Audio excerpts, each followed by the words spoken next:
So I wanted to take a second to talk about the Jo Cox murder, the MP who was murdered in her constituency yesterday.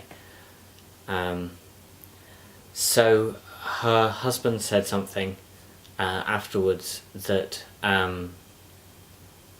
seemed really appropriate.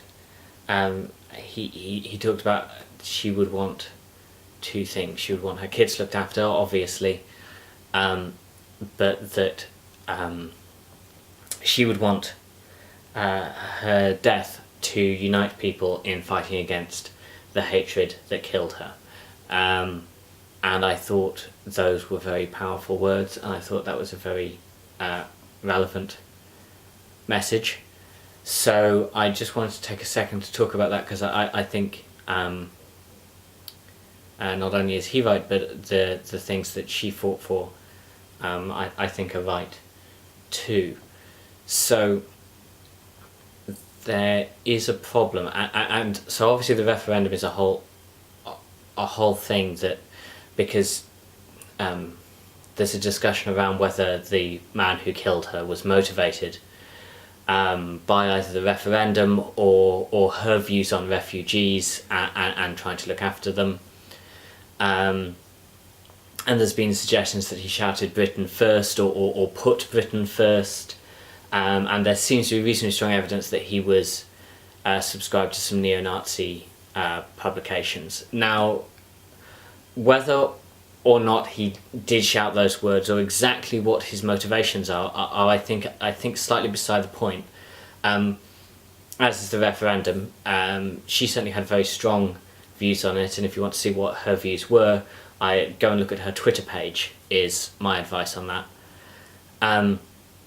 But the referendum is symptomatic of a larger problem. People are very angry, they're very frustrated, and obviously that does not normally escalate to the level of violence, let alone the murder of anyone, certainly not a Member of Parliament. And the last time a Member of Parliament was murdered was 1990, and that was about Northern Ireland.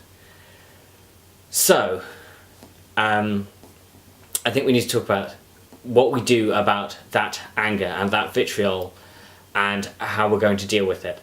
And I think that is the most pressing issue, because there is a deeper anger, and it's not just in the UK, it's across Europe, it's across the United States. There is this extreme, vociferous rage that people have, and fear. There's huge fear and there's huge anger, and what I would like and what I would hope is that all of us would, after the referendum is over, regardless of the results, kind of sit down and figure out, well, what are some real solutions to these problems?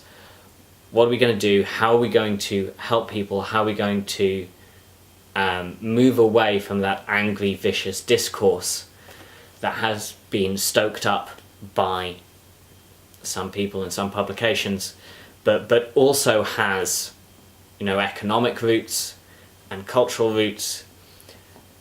And I really want, this is a very long way of saying I completely agree with exactly what he said about what he thought she would want. I think that is an inspiring message, and it reflects very well on him that he's able to give out such an inspiring message. But it seems to be, from the very quick research I've done, exactly the summation of her message across her life. How do we diffuse this anger? How do we make the world a better place? How do we be a little bit, not just kinder, but more than that, how do we actually make things better for people? And if someone is going to die in a horrific way, we should at least, I think, fight for that, to have to to help us get back to the point where we're being productive and useful and making progress and making things better for people. And that seems to be what he's suggesting she would want, and that seems like it would be the best tribute we could give. So that's my thoughts. I wanted to share that. Thank you very much for watching, and goodbye.